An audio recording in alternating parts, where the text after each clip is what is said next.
taking three. Going for the St. Louis now. Oh no! Son of a bitch. You get your two? Yeah. Welcome back to the channel, everyone. Thotgor here, of course. Today we're taking a look at a replay submitted by one of you guys. Our Thotgor is his name. If I've mispronounced that, I do apologize. Anyway, we are on Land of Fire today, and you can see we're in the Nagato as well, right? Now, the Nagato is a great battleship. I really do enjoy her. Obviously, you don't see much of the Nagato on the channel, basically because the battles I have in the Nagato aren't fantastic, but I still do love her. They're not fantastic only because I'm really not that great with battleships. But anyway, notice in chat some beer and well, beer anyway has been offered up. I think pizza as well offered up in chat. So Thotgor takes up the challenge here. You know, we're going to play for some beer here. Why not? Why not? Taking a look around, right? Standard sort of setup here on Land of Fire, right? We've got the three caps. The battleship where Thotgor is has sort of spawned in between A and B. So standard call here, assuming the team decides to go for A and B. Yeah, we're going to head over to A. Why not? Now, assuming the team heads over to A and B, right? Keep in mind that generally speaking, there will be a destroyer who goes to C, or someone who goes to C to try and actually take it. In this battle, and in this case, the destroyer, or at least one of the destroyers over there in the east, decides no, not going to C. He or she is tired of fighting at C, so alright, that's no problem. It works out in the end anyway, so that's fine. So Thotgor is going to be pushing over towards the A cap, right? Taking a look in the distance to see what he sees as it pops up. This is a tier 7 maximum battle, so Thotgor is in the you know, the most powerful tier ship here. You know, the Colorados being the other ones, obviously. So that's not too bad at all either. And the Nagato really does have some great guns on her. I mean, if you can aim really, you know, consistently and really well, then yeah, you are going to do a whole lot of damage. The Nagato historically, actually, as well, was the only battleship of the Japanese Navy to survive World War II. Yes, the Nagato met her fate at Bikini Atoll during the nuclear tests after World War II. Yes. So, bit of history there about the Nagato. Interesting to note as well that she was the only battleship to survive the actual World War II on the Japanese side, obviously. Considering as well, right, the Yamato had been sunk, the Musashi, all those ships are gone. Basically, the entire Japanese surface fleet is gone, but the Nagato survives. Anyway. Getting closer into C now as well, and we can get a general sense as well as to how the team is going to be dispersed at this point. Most of the team right now is sort of setting up for a run on A with the option of going into B. You'll notice that there's two cruisers who are pushing into B. Well, at least one, right, making a push down into B to support the destroyer that's already there. And then there's a second cruiser, I think it's a cruiser, kind of there as well, just sort of around the island. So that's not too bad. Keeping B open as an option, right? And then you can see over there at C what I had mentioned. Yeah, the destroyer over there was just like, no, no. Still kind of putting some pressure over on C though with the cruiser over there, but it'll be interesting to see how that plays out anyway. So targets start popping up over here at A, so we start taking a look at what we've got to deal with, right? So we're taking a look at some of these targets. We can see a Pensacola. We're lining up in this Pensacola here now. This Pensacola player, pretty hilarious. just the luck, right? The luck that this guy got and how he reacts in chat. So we can see that Thotgor has a salvo on its way out, right? This was pretty well aimed, and I mean the Pensacola captain shouldn't have been surprised by the results here. Especially considering he was, you know, presenting a broadside going fairly slow. Thotgor was easily able to get the 9,500 damage on the Pensacola, and the Pensacolan captain, you know, he's not too pleased right now. He's sort of absorbing the situation, sort of absorbing what just happened. There he goes. Apparently, aimbotting is still an issue in ships. I don't know about you, but seems to me that it's really not. Anyway, continuing to push towards A, right? The Pensacola that we just sort of laid into is now kind of rethinking his whole strategy. There is a Fuso over here who's kind of pushing, who's kind of, contesting A, or at least attempting to. Not in a great position to do it. We can see his shots coming in and missing. In the meantime as well, there are a number of enemies who are popping up in between A and B as well, right? And this is kind of dangerous because with this positioning of the enemies, they can really choose where they're going to go, where the bulk of their ship's going to attack, right? Do they want to take A or do they want to take B? Usually in this sort of situation, they're going to go for B because B is the cap that is not theirs, right? Now, you'll notice a little bit of jumping around here in the replay. It's a crazy replay system that Ships has at this time. Unofficial replay, I should say. But anyway, this Nagato popped up, right? We can see by the hull type that the Nagato has the stock hull on. Not really sure what this guy was doing. In and behind him is the Pensacola. Same Pensacola we shot at last time. So Steger starts putting shots into the Nagato. He's staggering his fire, getting a few hits here and there, but more importantly, the shots that he is getting in do a bit of damage here. Right, like 4,200 I think was the damage on one of those hits, so that's not too bad. The Fuso returns fire and misses entirely. Or, well, I don't know what returned fire, with Nagato or Pensacola, either one of those, but missed entirely, so that doesn't matter. More shots coming in from the Pensacola. You can see that we do have allies with Steger as well, right? Hard to see on the minimap because they're all clumped together, but there are a number of ally ships here with Steger as well, helping him out, and that's who we see firing in on these guys, right? So there goes Steger shots. He's lined up on the Nagato because the Pensacola is really running away at this point in time. Nagato makes himself a pretty good target, and we get really lucky there with the overall damage done in that salvo. About 7,900 I believe is what that was, so that's not too shabby at all either. The enemies at A are kind of in a retreat right now. You'll notice that the group of enemies that was in between A and B has now decided to really actually support A, right? There's a lot of pressure on A right now by Steger and the other allies around here, so it just makes sense for them to help and defend A, with the idea, I think, or assuming that the enemies would then want to push to B. Now, obviously, Steger and his team is not going to have any of this, right? They are closing in on A. A is almost going to start being capped now, or at least to be contested. Once this takes place, Steger and his allies can then move over to B, right, and really keep the enemies back. If you can just manage to push the enemies back a little, keep them out of the cap zones, and on this map anyway, Land of Fire, you can take advantage of the fact that the cap sizes aren't all the same size, right?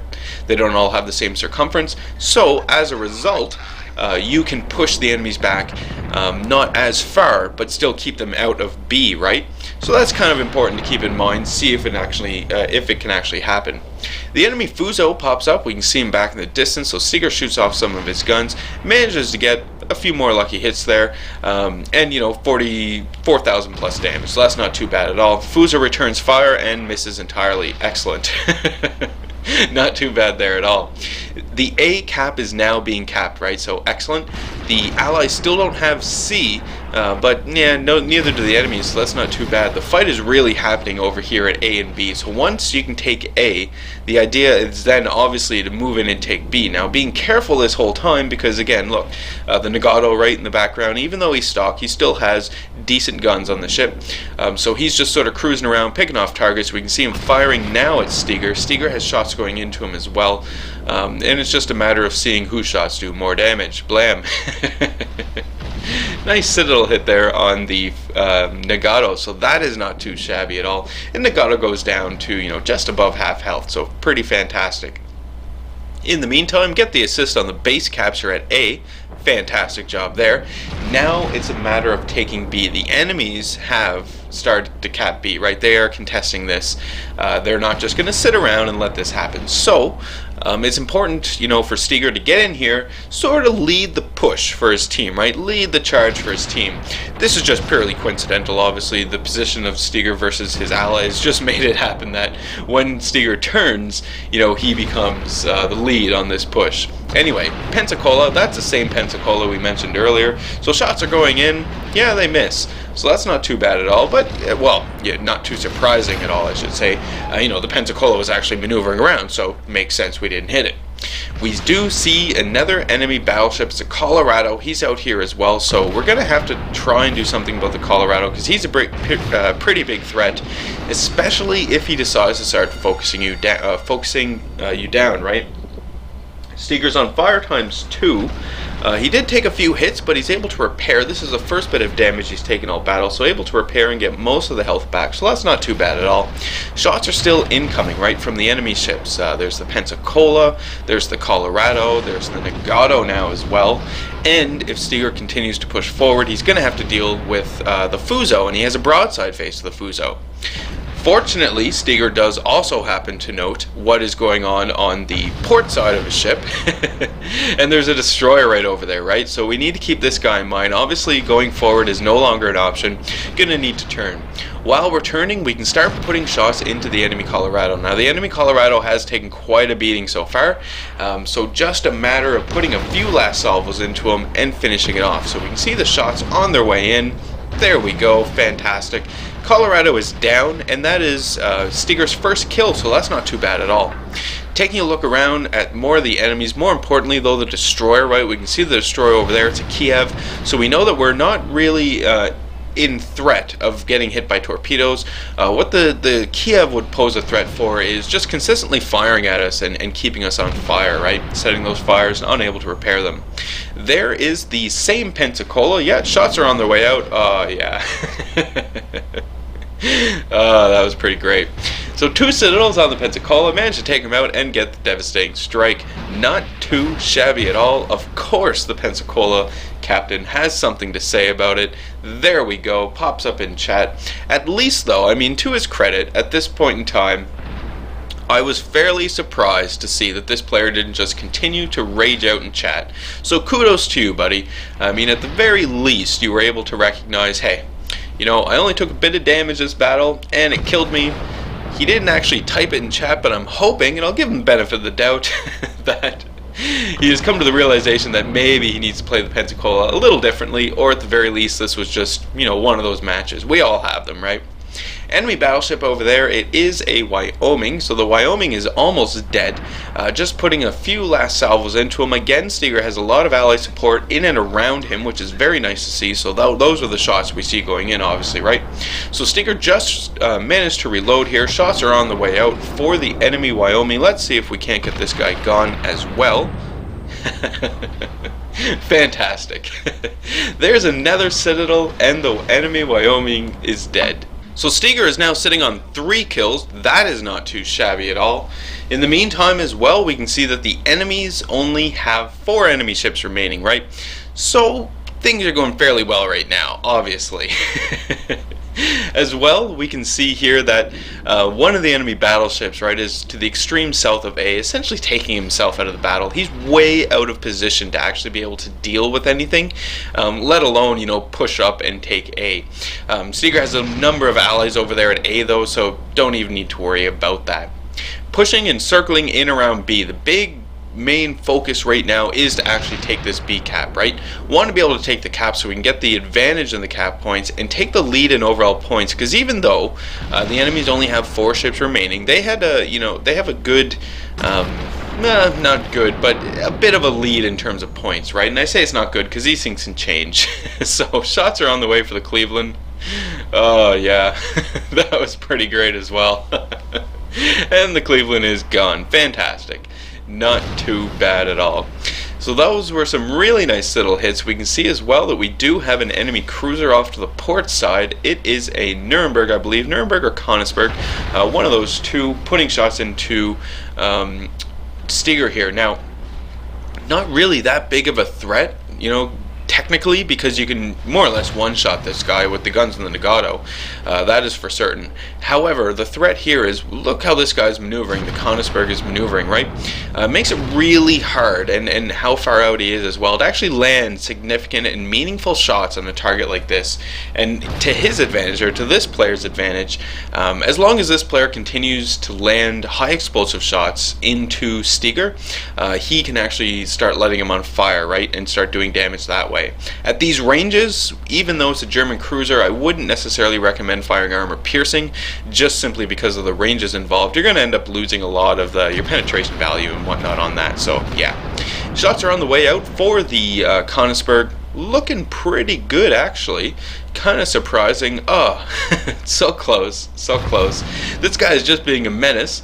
But anyway, while he is being a menace, and while Stiger's taking pot shots off at him, take a look at the minimap. We notice that Stiger's team is capping B. Fantastic. This is excellent, right? Because now we can get the lead in the cap points and hopefully take the lead in overall points as well, with the idea of victory, right? There we go. B is captured. Get another assist on that, so that's not too bad at all. And we do see another enemy battleship off in the distance here. Now, this battleship is a much better target to shoot at than the Konigsberg. Obvious reasons, right? Battleship it's the same Nagato, so this guy's giving us a nice broadside. You know, and he is a lot closer as well than that Konigsberg. So shots are on the way out. We've got a full broadside on its way out to the Nagato. Let's see what happens with this shot. Looking pretty good. Yeah, not too bad at all. No citadels, but good healthy chunk of damage done there, so that is not too bad at all. Now the Nagato is moving quickly behind some cover here, right? So if we're lucky, we'll be able to get one, maybe two more salvos off of this guy before he actually moves in behind cover. And then suddenly the Nagato turns away, and it's kind of, what are you doing, buddy? I mean, I can understand, right? At least he's angling his ship now, you know, for sure. But he was so close to getting in behind that cover, and the further away you move from the cover, the more options it gives the enemy ships to actually be able to shoot over that cover. So Stiger lands a few nice hits on the Nagato here, and manages to pull himself off a high caliber. Fantastic. I mean, obvious, right? We can take a look at the damage counter there at the top left-hand corner. It's well over 100,000 at this point, 120,000 in fact. So good game we have here. Now we're just going to line up again on the Nagato, or at least take a look at the Nagato, see what he's doing here. And again, he's driving away. This I find strange. If he would have turned back in, closed the distance between himself and the island, he actually would have been able to use the island as effective cover. Instead, maneuvering off in the open like this, sure, you know, provides the opportunity to avoid shells like he's doing. I mean, Stiger did just land 2 hits there. Sure provides that opportunity, but you don't have any cover, right? You're really just sort of hoping there. So moving along, you can see we skip forward here. Now why we skip forward is about 3 minutes of just sort of chasing down that guy, right, with no enemies spotted. So moving forward at this point in time, the Nagato did manage to turn himself up. He remained hidden, and at this point we can see him, right? So here he is here, coming out from behind the cover. So Stiger is going to start lining up on this guy. You can see the Nagato is basically just running away, essentially is what he was doing. So didn't really work out too well for this guy anyway. So shots are on the way out. Stiger is staggering his fire there, so we see the 1 salvo, 2 and 3 and 4 on their way out. The first one did some critical damage, so that's not too bad. There we go. Second one hits, gets a citadel and the kill, and that's kill number 4. Fantastic. Only 2 enemy ships remaining, still the Konigsberg and the enemy battleship that's to the extreme south of A. So we really don't have to worry, right? The points, 994, almost over here. What a game. What a game. This was really fantastic. So we'll take a look at the overall results here. So victory, obviously, 10,000 experience now. You know, the camouflage using on the old Nagato here. 5 citadels, 4 hits, 2 assist base captures, and the all-important high caliber, right? Fantastic. Top of the team overall, obviously, with 2,300 base experience, which is pretty fantastic as well. Surprisingly, you know, most of the Allied team did a pretty good job. Not too bad at all. Final numbers here on the damage, 126,000 damage done in this Nagato. So definitely a monster game here for the Nagato. You know, everything went really well. RNG was on your side today, my friend. Walks away with well over 300,000 credits. You can see times 3 experience because of the camo and the flags and whatnot. So excellent replay, and you know, 10,000 experience, not bad at all. So thank you very much, Stiger, for sending in the replay. If you guys have any replays you want to send in, be sure to send them in as well. You know, I'll take a look at them and try and get them up in the channel here. that is today's video. As always, leave any comments you have for me in the video comment section below. Love reading those and responding back to them. Hit the old like button if you did like today's video. Hit subscribe if you are not a subscriber. And as always, I do hope you enjoy the rest of your day.